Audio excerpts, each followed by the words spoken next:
Depuis l'Antiquité, le poison incarne l'arme féminine par excellence. 45% des femmes tueuses ont utilisé le poison comme arme du crime. On remarque que les femmes ont tendance à commettre des crimes moins violents que les hommes et à utiliser des méthodes moins brutales. Le poison, en raison de sa discrétion, apparaît alors comme l'outil idéal. Des reines empoisonneuses aux femmes criminelles de l'ère moderne, l'administration de substances toxiques à l'insu de la victime est une façon de se venger de manière plus subtile, sans confrontation physique directe et donnant en apparence plus de chances d'échapper à la justice. Bonjour à tous, ici Morgiane. Accrochez-vous bien car nous allons ensemble mener l'enquête et voir à travers deux affaires criminelles en quoi l'empoisonnement est bel et bien le moyen préféré de ces dames pour donner la mort. Un outil certes discret mais sournois et incontestablement fatal.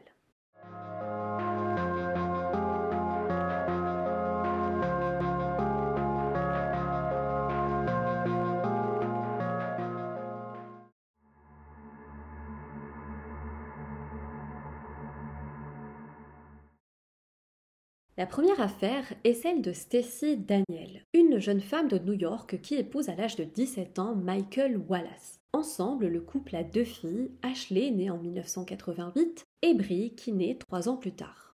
Stacey devient donc l'heureuse maman de 2 enfants à l'âge de 20 ans. Et pendant les 11 années de mariage qui suivent, il y a des hauts et beaucoup de bas. Le couple n'est plus aussi unique à ses débuts, les deux époux entretiennent chacun de leur côté des relations extra-conjugales. À la fin de l'année 1999, Michael tombe malade. Son état de santé se dégrade, mais de façon un peu bizarre. Un coup il se sent mal, et puis ça va un peu mieux, et ensuite il rechute, puis son état s'améliore. C'est la période des vacances de fin d'année. Et vous savez ce que c'est une période où il y a beaucoup de choses à faire et on a tendance à reporter certaines choses à plus tard, à après le nouvel an. Et c'est exactement ce que fait Michael, malgré sa santé qui décline, il prévoit de consulter un médecin, mais pas tout de suite. Il prévoit d'attendre courant janvier 2000. Sauf que malheureusement, il n'aura jamais l'occasion de consulter qui que ce soit puisqu'il décède de sa mystérieuse maladie au début de la nouvelle année. Le médecin qui l'examinera post-mortem diagnostiquera une mort naturelle provoquée par une crise cardiaque. Étrange quand on sait qu'il n'avait pourtant que 38 ans et aucun problème cardiaque connu, mais ce sont des choses qui peuvent parfois arriver. Les années passent. Stacey, alors soudainement devenue veuve, refait sa vie avec David Castor, un entrepreneur dans le domaine des installations de climatisation. Elle devient Madame Stacey Castor, nom sous lequel elle est connue dans le milieu du true crime. On avance un peu dans les années et le 22 août 2005, Stacey appelle le bureau du shérif complètement affolée. Elle explique à son interlocuteur au bout du fil, le sergent Robert Willoughby, qu'elle s'est disputée avec son mari la veille. Que sous le coup de la colère, ce dernier s'est réfugié dans la chambre, il a claqué la porte et l'a verrouillée à clé. Depuis, elle n'a plus aucun signe de vie de sa part. Il n'y a plus un bruit dans la chambre et il ne répond pas à ses sollicitations. Elle est inquiète, d'autant plus que son mari semble très triste depuis quelque temps, que sa santé mentale est fragile et qu'il a une arme à feu dans la chambre. Alors, elle craint qu'il ait commis l'irréparable.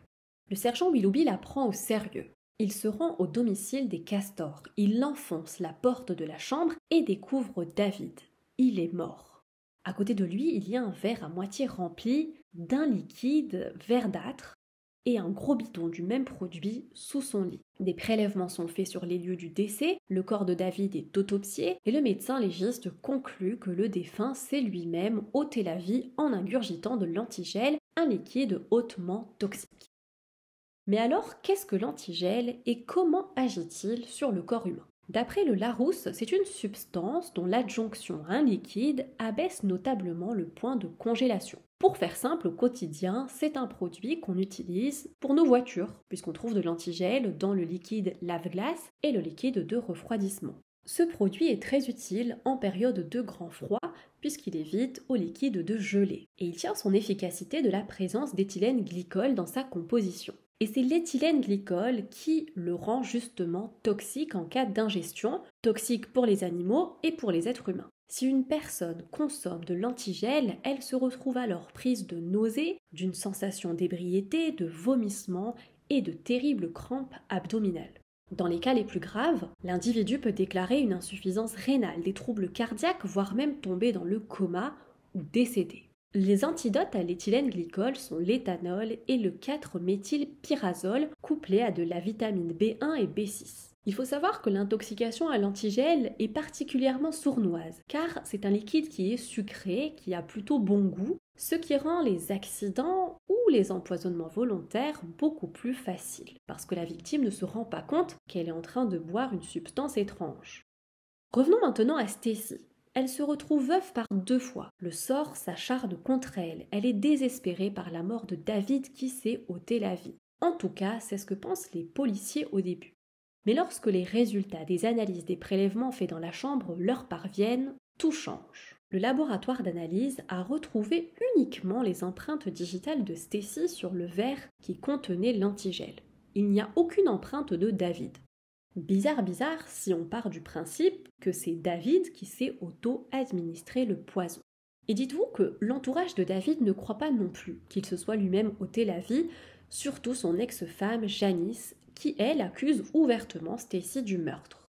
Une enquête est ouverte, discrètement, pour faire la lumière sur cette étrange affaire. Les policiers soupçonnent Stacy d'avoir tué David et se demandent si elle n'aurait pas fait de même quelques années auparavant à son premier mari, Michael Wallace. Pour en avoir le cœur net, ils y mettent les moyens. Ils exhument le corps de Michael et les analyses toxicologiques sont sans équivoque. L'homme est aussi mort d'un empoisonnement à l'antigel. Mais ce n'est pas pour autant fini, parce que Stacy, sentant que l'étau se resserre autour d'elle, n'a pas dit son dernier mot. Pour tenter d'échapper à ces 2 accusations de meurtre, elle entreprend de faire accuser sa fille aînée, Ashley.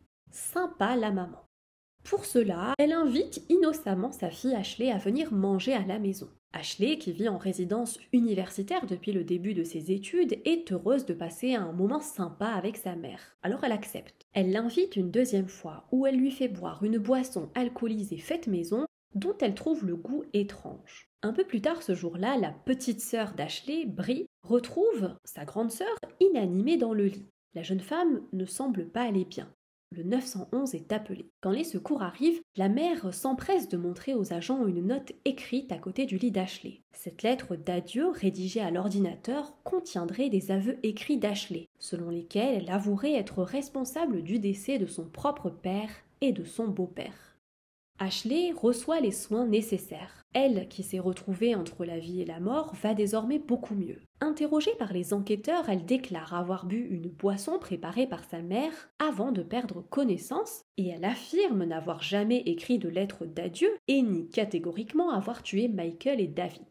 Avec l'exhumation du corps de David, les empreintes de Stacy trouvées sur le verre, la tentative de meurtre contre Ashley qui a échoué, la fausse lettre de suicide écrite à partir de l'ordinateur de la mère, les investigateurs comprennent que la seule et unique tueuse dans cette histoire, c'est Stacy, et qu'elle a tenté de faire croire à l'autolyse de sa fille pour lui faire porter le chapeau de ses crimes odieux. Heureusement, Stacy Castor est donc arrêtée en 2007 et condamnée en 2009 à un minimum de 51 ans de prison. Au-delà, elle pourra faire une demande de libération conditionnelle, c'est-à-dire quand elle aura plus de 90 ans, un âge où elle ne sera normalement plus un danger pour personne. Elle purge actuellement sa peine dans la prison pour femmes de Bedford Hill, dans l'État de New York.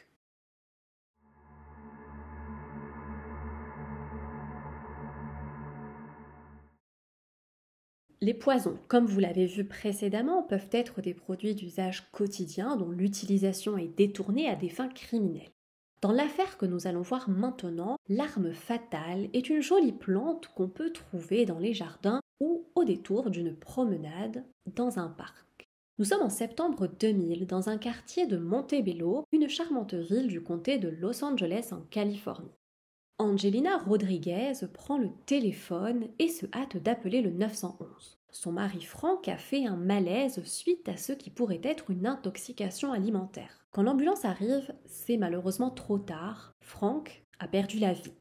Cette mort étant si soudaine et par conséquent suspecte, la police fait un rapide tour du domicile des Rodriguez à la recherche d'éléments qui pourraient les éclairer sur les causes de la mort du mari, mais ils ne trouvent rien. Le corps de Frank, lui, ne présente aussi aucune blessure apparente, l'autopsie ne révèle rien, les policiers sont sur le point de classer l'affaire.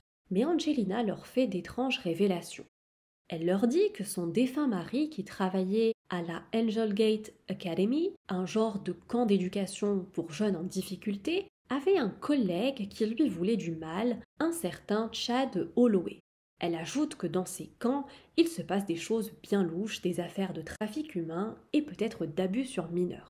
Les accusations sont graves, alors les enquêteurs approfondissent cette piste. Mais ils ne trouvent strictement rien. Le camp pour adolescents est dirigé par des gens bien sous tout rapport, et là-bas, tout le monde appréciait Frank, sans exception, on ne lui connaît aucun ennemi, encore moins Chad Holloway, avec qui la victime s'entendait très très bien.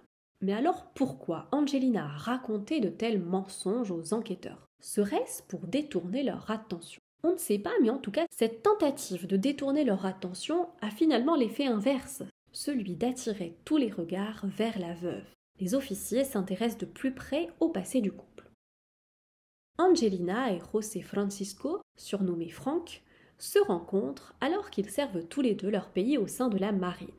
Après avoir quitté l'armée, Frank s'installe à San Luis Obispo, une ville dont je ne vais pas vous parler plus amplement, puisque vous avez déjà appris à la connaître si vous avez vu ma vidéo sur l'affaire Laci Peterson, la femme enceinte qui a été tuée pendant la période de Noël. En avril 2000, Angelina et Frank se disent oui pour la vie et s'installent ensemble dans une magnifique maison de Montebello, et 6 mois plus tard, en septembre, Frank meurt mystérieusement. Rien, absolument rien dans le passé du couple n'éveille les soupçons jusqu'à ce qu'Angelina commette un faux pas.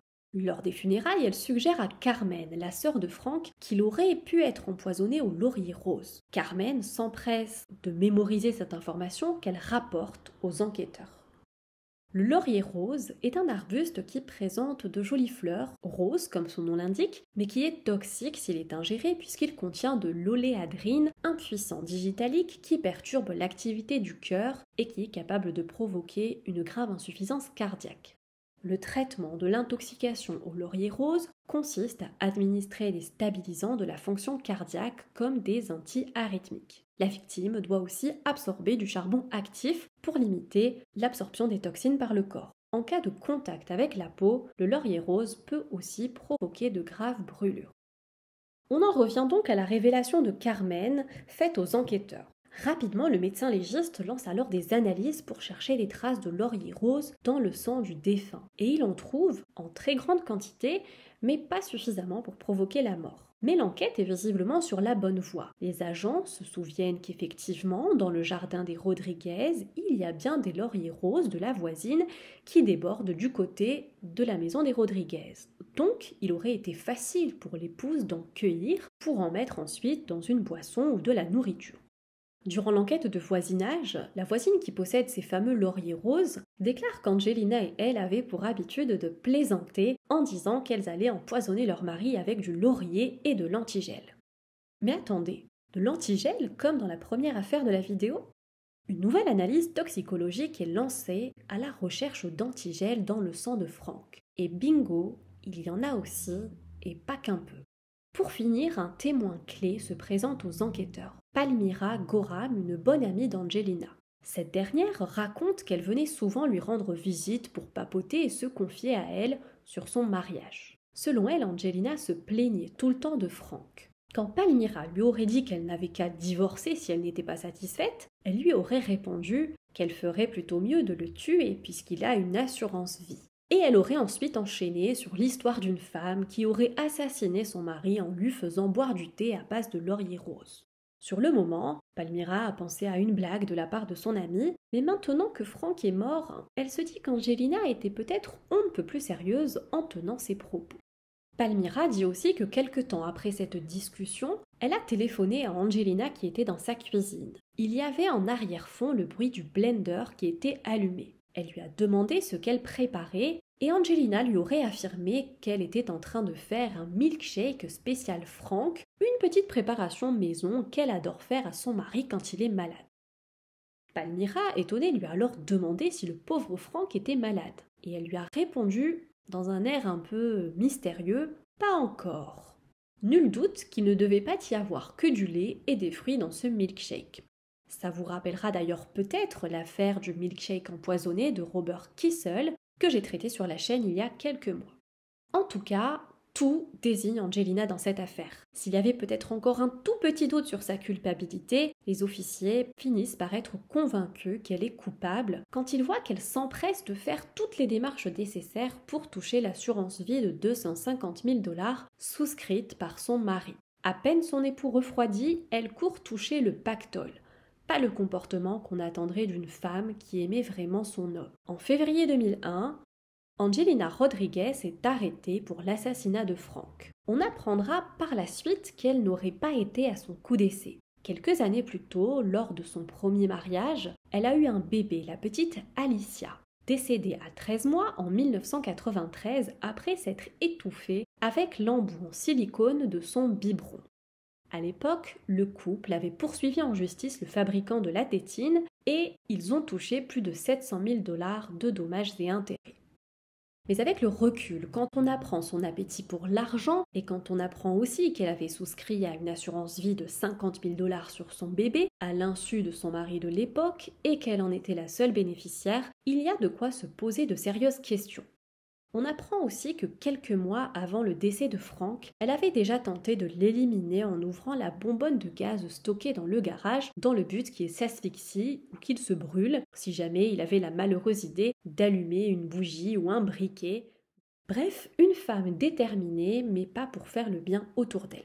Et même derrière les barreaux, l'empoisonneuse n'a pas dit son dernier mot. En attente de son procès, elle est consciente que si son amie Palmyra témoigne contre elle au tribunal, elle est foutue. Alors elle demande à sa codétenue si elle ne connaîtrait pas quelqu'un à l'extérieur de la prison, un tueur à gages qui pourrait tuer quelqu'un pour elle, Palmyra. La codétenue fait semblant d'accepter sa requête et d'être de son côté, mais en réalité elle court la dénoncer discrètement aux autorités. Et là, on rentre dans la partie de l'histoire où on a vraiment l'impression d'être dans un film digne d'Hollywood. Les policiers apprennent qu'Angelina est en train de tenter de recruter quelqu'un pour faire assassiner Palmyra. Alors ils élaborent un plan avec cette dernière. Donc la police met en scène Palmyra dans une photo où elle est maquillée de sorte qu'on croit qu'elle est morte d'une balle dans la tête. Puis un policier sous couverture se fait passer pour le tueur à gages qui a éliminé Palmyra. Il rend visite à Angelina en prison pour lui dire que le contrat a été rempli et pour lui montrer la fameuse photo. Quand Angelina apprend la nouvelle du décès de Palmyra, elle prend l'expression d'une personne heureuse. Elle explique à son interlocuteur ô combien elle est soulagée et qu'elle est contente de bientôt quitter la prison pour rentrer chez elle, sans savoir en fait qu'elle est tombée dans le panneau des enquêteurs. Le 12 janvier 2004, Angelina Rodriguez est condamnée à la peine capitale par injection létale pour le meurtre de son mari.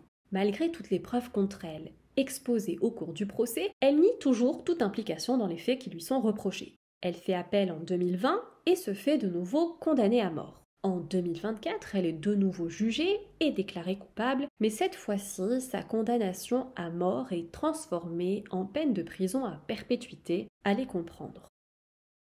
Si les meurtres par empoisonnement s'inscrivent dans l'imaginaire collectif comme un mode opératoire quasi exclusivement féminin, c'est parce qu'au cours de l'histoire criminelle, certaines femmes ont montré leur talent dans la manipulation de ces substances mortelles. On a aussi beaucoup de romans, notamment chez Agatha Christie, qui mettent en scène des femmes redoutables utilisant des substances telles que le cyanure, l'arsenic, la strychnine et j'en passe. L'empoisonnement, qu'il soit volontaire ou accidentel, nécessite une prise en charge rapide pour limiter les séquelles. Voilà pourquoi je ne peux vous quitter sans vous dire qu'en cas d'ingestion d'un produit toxique, n'attendez pas de vous sentir mal pour agir.